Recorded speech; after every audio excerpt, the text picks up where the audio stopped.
You can structure your organization for control. You can structure your organization for growth, but you can't structure it for both. So much of leadership is letting go. Today, we're going to talk about how do you give up in order to go up and 5 key practices that will help you lead at a higher level. Hey everybody, welcome to another episode of the Echo Leadership Podcast. My name's David, and I'm here with Andy Wood. And Andy, we're going to jump into a subject today that I think is going to help some leaders get better. Yeah, we're excited about this. This is a conversation we had with our staff a little while back, and so many of them just raved about it, said it was like the best leadership that they had ever heard in their entire life. So we wanted to bring it to the Echo Leadership Collective. That's right. Every leader at the top needs to have that affirmation from the leaders under them. But I'm sure we can give you some critical feedback somewhere here in this. Yes. So, hey, today, as we jump into this topic, we want to let you know that we've put together some notes or guides to help you get the most out of this time. So go over to Echo.Church/leadership podcast. That's Echo.Church/leadership podcast. You can drop in your email, and we will send you those notes to go right along with this session. So be sure to grab those. And thank you to all of you who are like, share, and subscribe this podcast. We thank you for that and all the comments that we've gotten that have helped other leaders get better. Yeah. David, Stacy and I, we started a church when we were 21 years old. And when we started the church, there was a lot of setup and tear down like there always is when you start a church from scratch. And we had all the supplies. We loaded them into our garage, which meant that every Sunday we'd put them into the 2 cars that we had.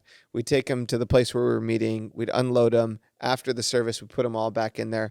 And by the time I would get up to speak and deliver the message, I would be exhausted. I'd be sweating. I'd be frustrated about something.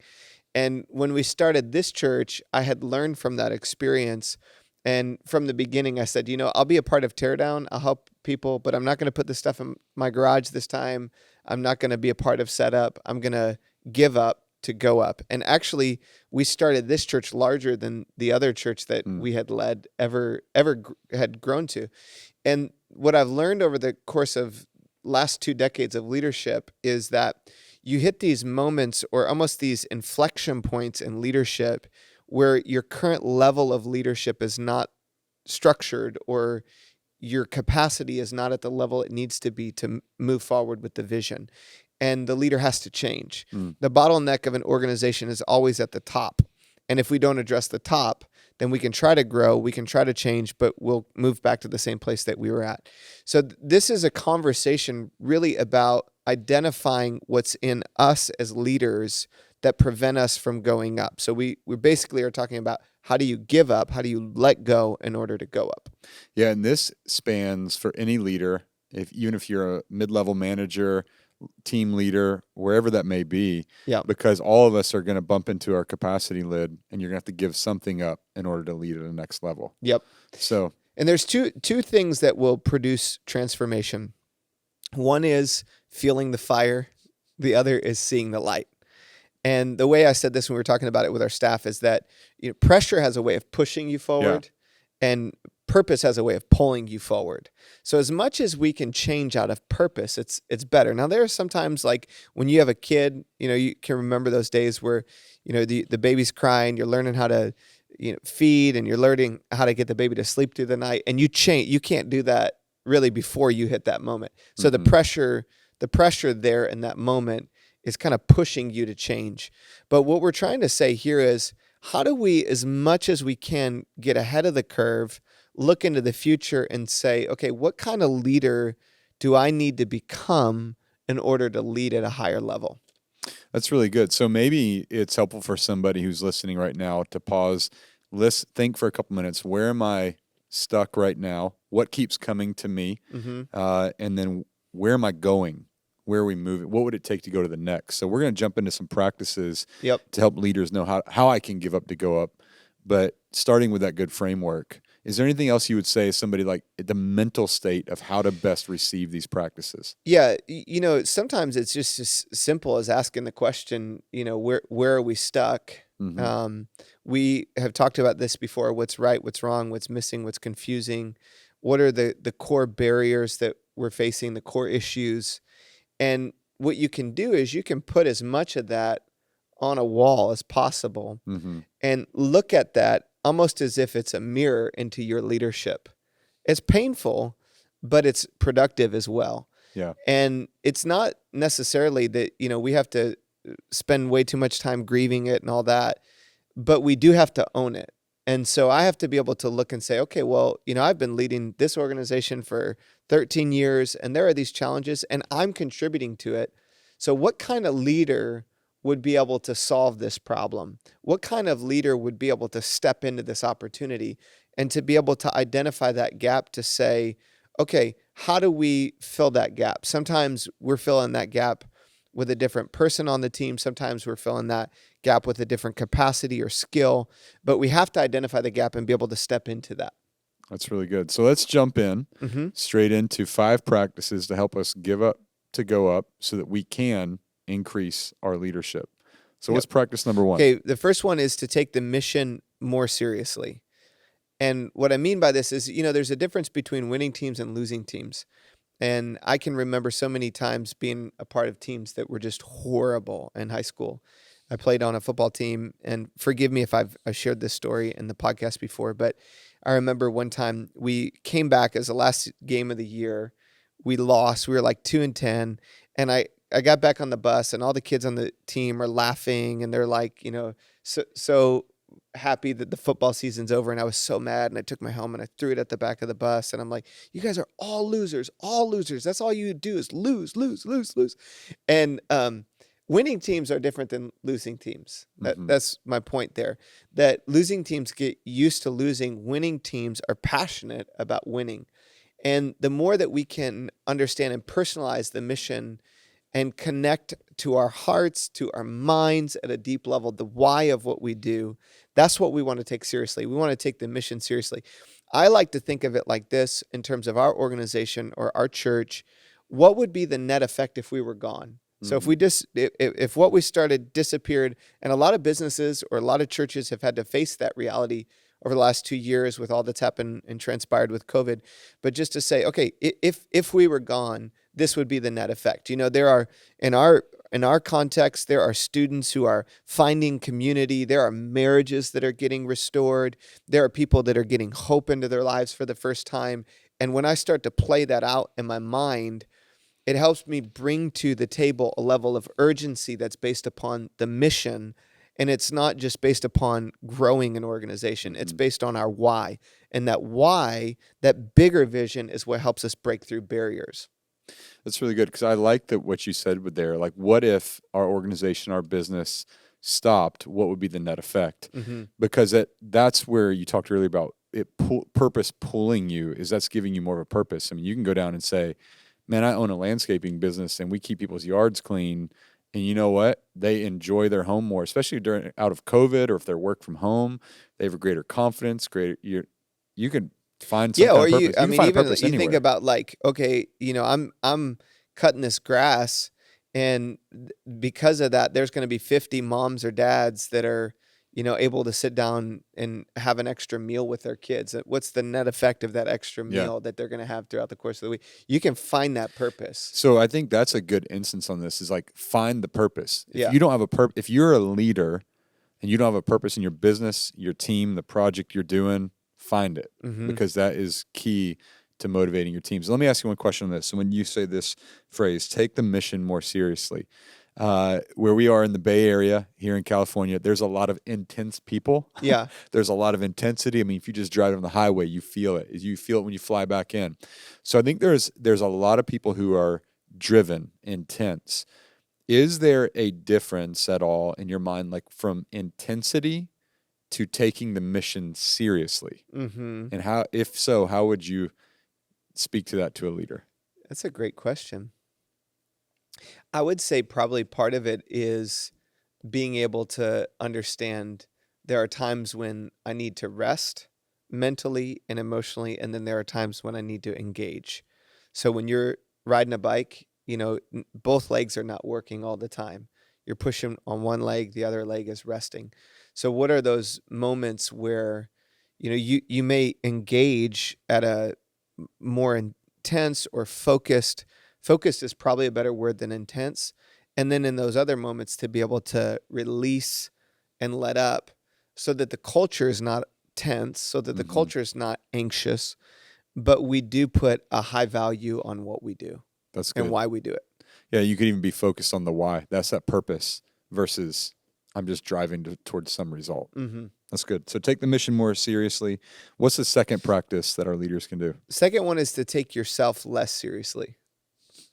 And Since we just talked about how intense everybody is, this is a great one to follow that. yeah, even when you just acknowledge like, okay, I these are my weaknesses. Like I love to be able to just share candidly my struggle, what challenges I'm facing, and laugh about certain ones. We were kind of joking about how sometimes on camera my face is so intense, and it's not that I'm like angry. I'm just focused. If I can make light of it and be humorous about it, it just kind of it sets the table for everybody else to not take themselves so seriously. Hmm. Yeah, and you had a couple questions I think for our leaders is like if you're leading something, when was the last time you laughed? Yeah. Not just but like laugh with like joy.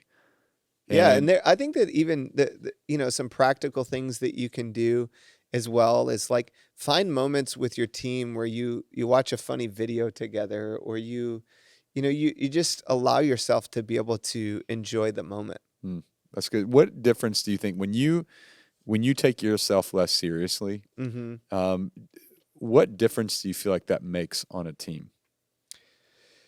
I think a leader who is so overly connected with their identity to the mission, there's a level of anxiety that inserts into the organization. And when you can realize that you have a role to play, but you're not the mission. Like you're a part of the mission, but you're not the mission, and you have a significant role to play. Hmm. It allows everybody to be more about the mission than they are about keeping the leader happy or doing exactly what the leader wants. And it is true that, God works and organizations tend to work better when there's a healthy understanding of authority. And that's not what I'm talking about. It's just more letting there be peace in the organization, that we're all working towards a mission and we're all human at the same time as well. Yeah. What would you say to the leader who has in their mind, and sometimes this is unspoken, but I think sometimes it can be like as a leader, you can't show weakness. You can't, you've got to kind of present this tougher exterior so you can push people, you can do things like that. What would you say to that leader who it's like it feels a little hard to say make light of yourself or Yeah. think less, you take yourself less Well, seriously? certainly you're discouraging everybody around you, because everybody else around you has issues just like you have issues. And when you feel the pressure, like you have to have it all together and you can't be vulnerable with your struggles, then everybody else, they have to carry their Mm, struggle. But if I'm open and honest about what I'm walking through, and the ones that I can laugh about, I laugh about, it gives everybody else the freedom to do that. Everybody knows that a leader is not perfect. mhm. Everybody on the team knows that we have issues. So why try to hide it? It's counterproductive. So it doesn't even work in our favor to do that. So it's better for the organization, it's better for you, and it's better for everybody else. Yeah. And you've done some questions before too. I think like asking your spouse or your kids like, "Hey, what's an area I need to grow in?" And or other team people like, "What's it like to be on the other side of me?" Yeah. Anything like that you would recommend or questions for leaders you'd recommend for them to ask to get more self-awareness Hmm. in this area? I do think that question, "What's it like to be on the other side of me," is huge. How did you experience me in that meeting? Um, when I'm not in the room, what's the difference than when I'm in the room? I think a lot of those kind of questions, just to help bring self-awareness to the surface, Hmm. is huge. So in our topic with give up to go up, in this one, taking yourself less seriously, do you feel like some leaders they have this persona or identity they're holding on to that's going to cap them? Is that also where this ties into Here's where I our think it topic? ties into giving up to go up, because when we are working on it, Mm-hmm. not just in it, we want the whole team working on it, not just in it. And if the people that follow a leader feel like their job is to keep the leader happy, or just to, kind of cover up the problems that are there so that they don't get recognized, then you never solve the real issues that you need to deal with. You never pursue the real opportunities that you need to pursue. So it's like one side the mission warrants my full engagement, but I'm also a human who's a part of this bigger vision. Mm-hmm. I'm a really small piece of a really big vision. And if I can embrace that, it actually allows my footprint as a leader to grow rather than shrink. That's really good. So these first two, I think there's really a lot to do, kind of self-awareness. Mm-hmm. So how am I really focused on the mission? What purpose am I doing? Number two is around taking myself less seriously. Like, how am I presenting myself? What's it like to be on the other side of me? Because I've got to get those in me in order to go up. So practice number three, you want to jump into that one? Yeah, practice number 3 is to identify your bottlenecks and then to work on them. And for those of us who are followers of Jesus, we would say work on them with God's help, because he does want to help you get better as a leader and get better at any area of your life. But like we talked about at the beginning, the lid is always at the top. And there are aspects of our leadership personally that are preventing the organization from moving forward. So I want to figure out what are the things in me and how I'm leading that are preventing us from being able to lead at higher levels across the board as an organization. And do you find for you as first chair leader, right? Mm-hmm. Like you're leading this, or for somebody who's a business owner, CEO, are their bottlenecks, their ability to identify, is that different than even like a second chair leader in the bottlenecks, or do you feel like that's a good general? I would say probably whatever you lead, the principle applies. So if you lead at home in a family, you lead on a team at your place of work, you lead on a team at school or a sport, whoever's point, leaders, organizations, teams tend to have a point leader. Mm-hmm. Whoever's point of that has the potential to be the bottleneck to everything that's moving forward. Now, you shared this the other day about people. It's almost like mediocre people pull the whole team down. Mm-hmm. But the leader at the top, or the leader whose point, has the authority to change that in most instances. Yeah. And the question I like to ask myself is, if a great leader were to step into my shoes with the set of circumstances that I have, what would they do differently than what I'm doing right now? And why am I currently not doing the thing that they would do? And that kind of unveiling of what's in me helps me then say, okay, well, this is something I need to work on, because here's where I'm contributing to the current reality that we have as an organization. That's really good. So if you took a leader that you admire, look up to, they lead a company, maybe they're in your organization, they're outside, and if they came in and had your job, what moves would they do? Mm-hmm. And if you sit down and write a list, well, they would change staff, they would spend the money, they wouldn't spend the money. They go on down the list. That may give you clarity into how to approach your bottleneck. Yeah. Yeah. And a part of it, there's a quote from Adizes. He's like this genius, and he talks about the difference. And we've said this in the podcast before, that leaders need 2 books. Leaders need a book for decisions, and they need a book for execution. And decisions and execution are 2 different aspects of leadership. A lot of times we get those 2 mixed, and then we end up not doing the thing that we should do because the emotion is attached to the thing that we need to do to move forward. Yeah, so you have to find a way to separate out the emotion from the decision. Yeah. And then once you identify that, I like to break it down head, heart, and hands, because most of our skills are connected to a way of thinking. And oftentimes there may be a motivation at the heart level that is affecting my ability to lead, or creating some kind of unhealth in the organization. But I can look at each of those and kind of address them in different ways. So perhaps when it comes to thinking, there's something that could unlock a higher level of leadership. So for example, we have a mentor that kind of works with our whole team, and I was trying to benchmark some challenges that we were facing. I called him and I was like, "Hey, can you tell me a couple examples of other organizations that are dealing with this problem and how they're dealing with it?"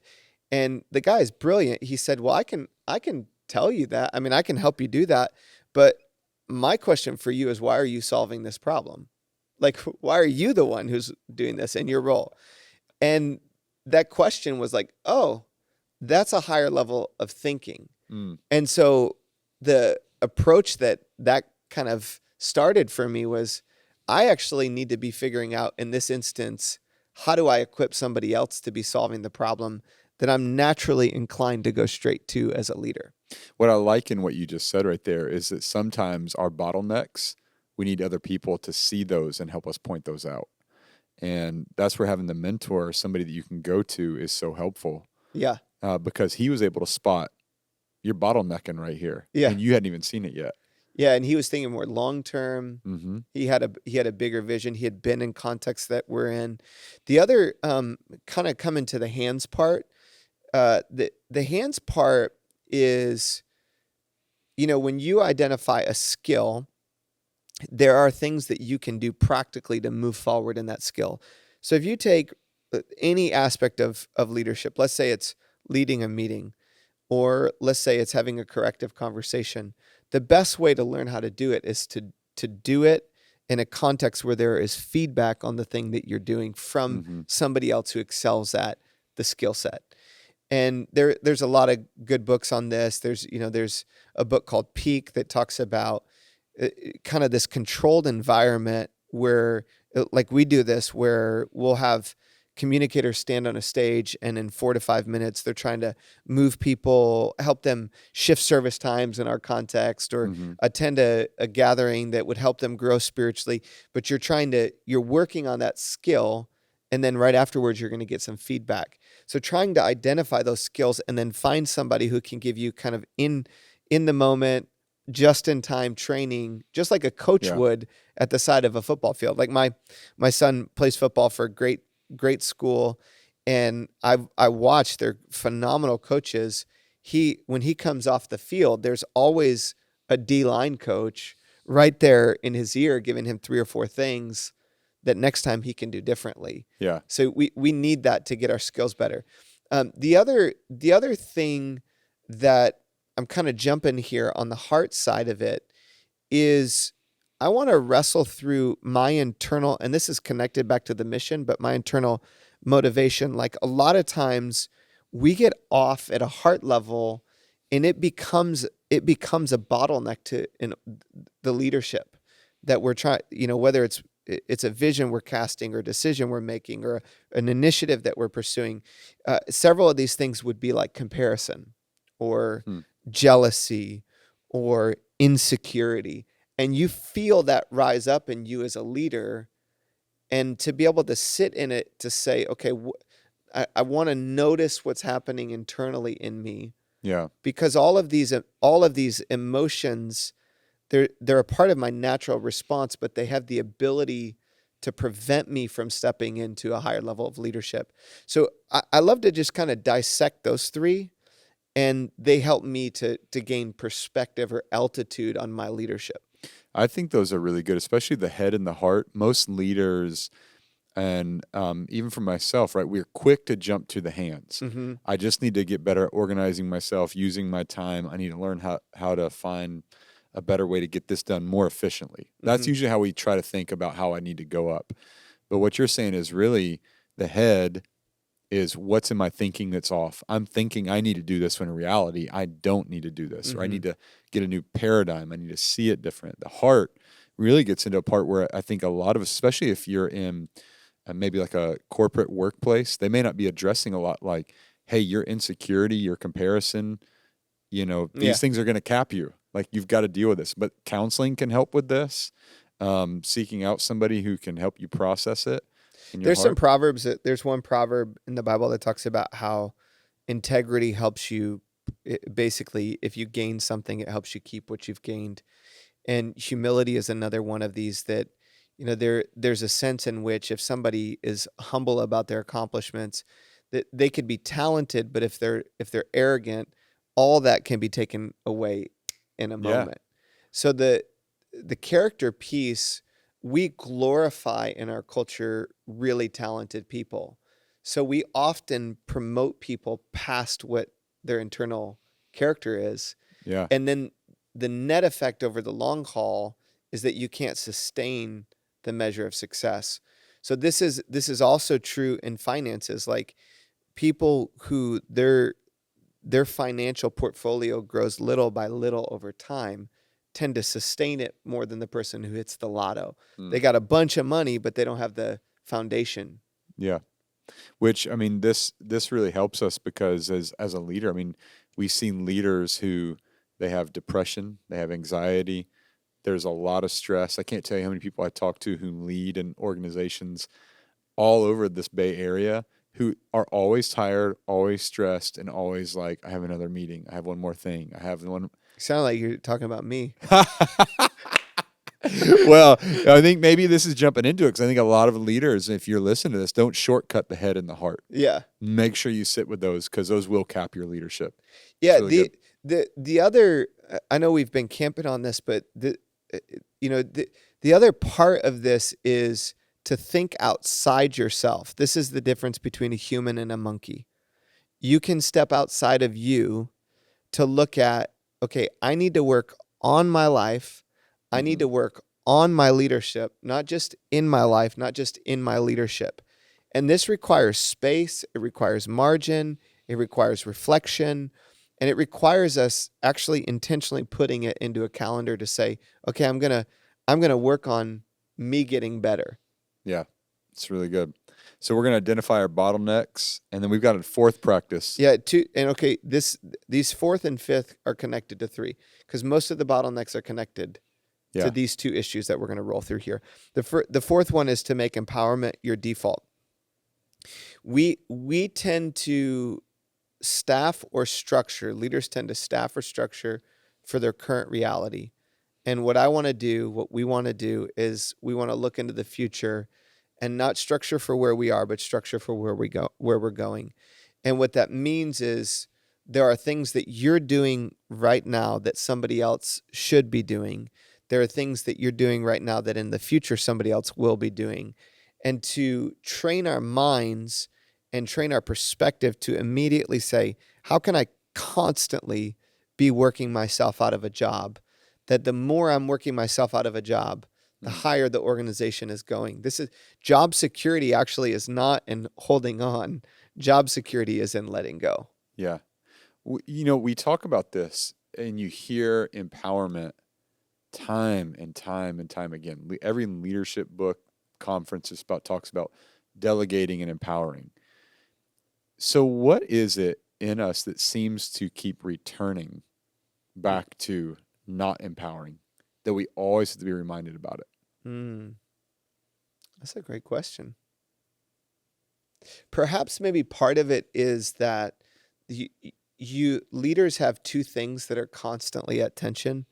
Like if you're really passionate about your mission, you care about everything, or you care about most things.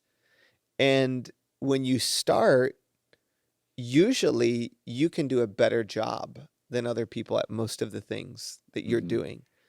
But over the course of time, that becomes less and less true. And leaders have this lack of self-awareness often at what we're good at. And then we have the obsession oftentimes of driving for results. And then we have the belief that we can do everything, which all of those they creep back in.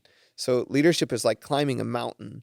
And the higher altitude you get back to the same issues at higher altitude. So it's the same thing with more zeros that you're dealing with. And I would just say the kind of empowerment, when you start, you're empowering people who do things. When you move, as you grow, you're empowering people who lead things. And then as you grow beyond that, you're empowering people who are leaders of leaders. And then at some point you start to empower things like major decisions and major initiatives So every one of those, you have to face the same internal struggle, but then your leadership has to grow to be a different style to lead at that next level. Mm-hmm. So I think it's every season of the organization, leaders are constantly having to learn to let go, all the way to when you pass the baton to the next leader. And there's just no way to get away from it. And so if there's a magnetic pull in the opposite direction, then that's part of the reason why we have to keep talking about it. Yeah, so we have to always ask that question, where am I not empowering? What am I holding on to? And usually it's when you start to feel the heat, like we talked about earlier. And one of our mentors, he said, what got you into leadership where you are now, and maybe for some of our listeners, is you got really good at putting points on the board. Mm-hmm. But if you want to go to that next level, you've got to get really good at leading others to put points on the board. That's good. And I think that's that paradigm shift. Yep. That we will, according to the mountain just, we're never at the top of the mountain. Yeah. But we have to keep changing our paradigm. Another person that has helped us a lot says, my fruit grows on other people's trees. So when you start all your fruit's on your tree, but one tree can only have so much fruit. Yeah, which all of this around empowerment really does speak back into what we just talked about in 3 on the bottlenecks with our head and our heart. If I've got insecurity or comparison, it's going to be really hard for me to let somebody else put points on the board or somebody else's get the fruit to grow. But then I'm capping my own leadership right there. Yeah. And part of it is having your little dance internal, like in terms of like your joy is to be like, to, there are people that you will help that will do things that they would not have done without your help. Yeah. And nobody needs to know except you and God. And I love to be able, between me and God, when somebody I've helped succeed, and then the person that succeeded, they get credit, they get celebrated. That's awesome. And internally, that's a win for me, that I get to rejoice with God to know, like, oh, I got to be a part of that success, and I don't need anybody else to know that. Yeah. And I think that trying to figure out how to unleash that joy, that so often we get our kicks in leadership on our own self-affirmation. So it's rewiring my brain to redefine success, to say, these are my success markers, and experiencing the fulfillment of that internally. It's good. Yeah, one of the greatest joys, if a leader can understand it, would be to stand in the back of the room and watch everybody else do the thing, and it work. Yeah. I heard Reed Hastings, founder of Netflix, made a comment. Somebody followed him around all day, and they said, Reed, you didn't make any decisions in any meeting I was in. You were in meetings all day. He said, yeah, that's exactly the goal. Didn't have to make any decisions. So that's great. Empowering other leaders. Yeah.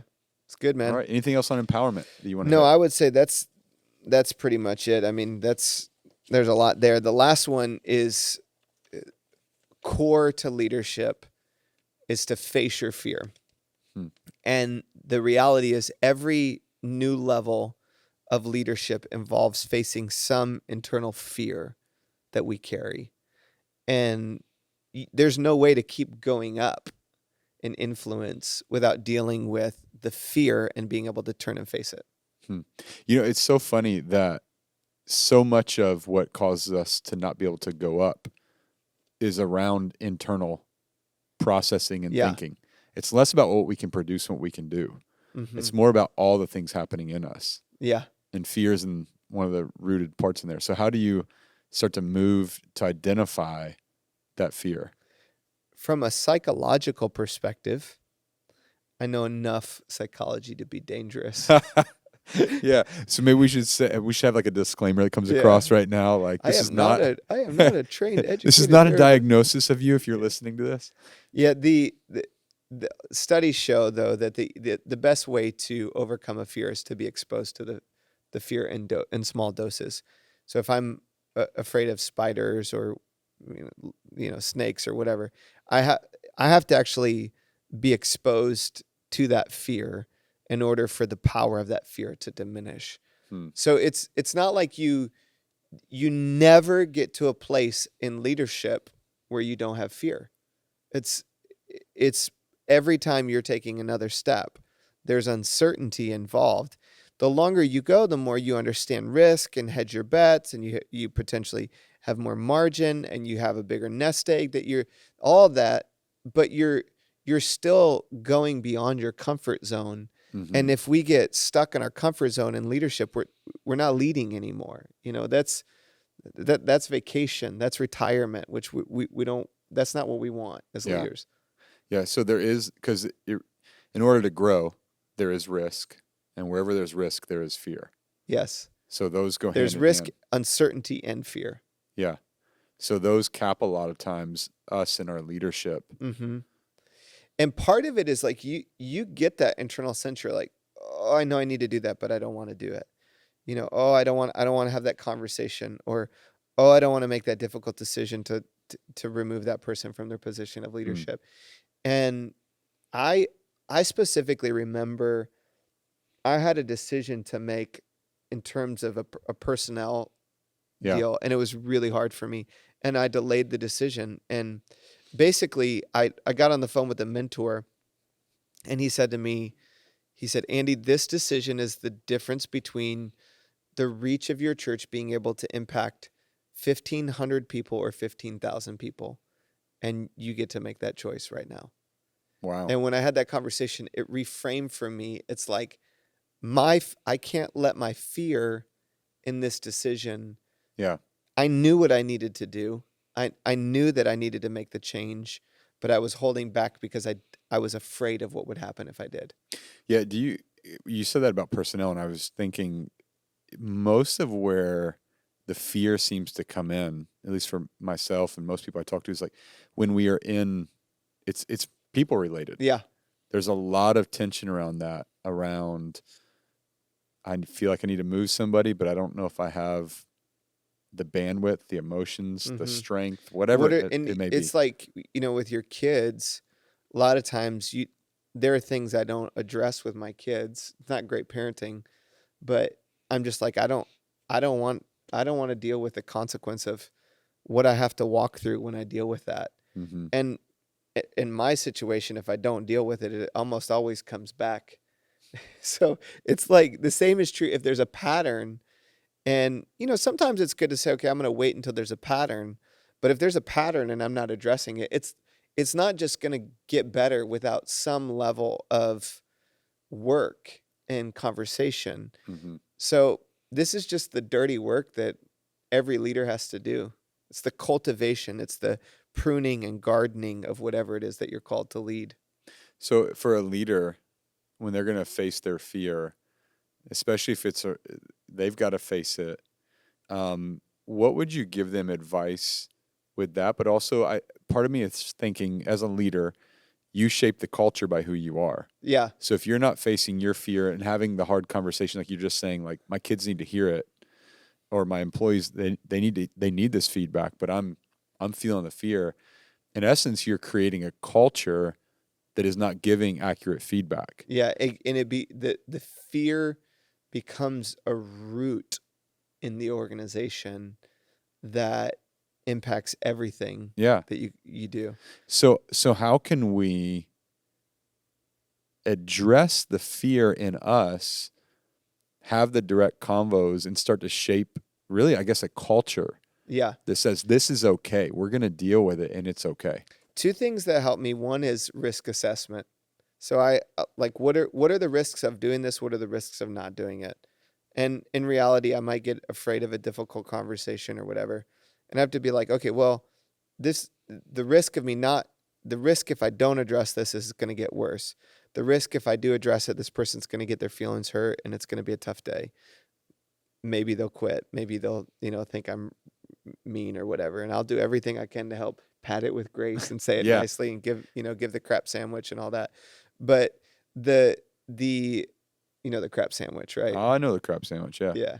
Good, bad, good. Yeah. And, but you're doing it from a heart that wants to help that person grow, or a heart that wants the organization to move forward.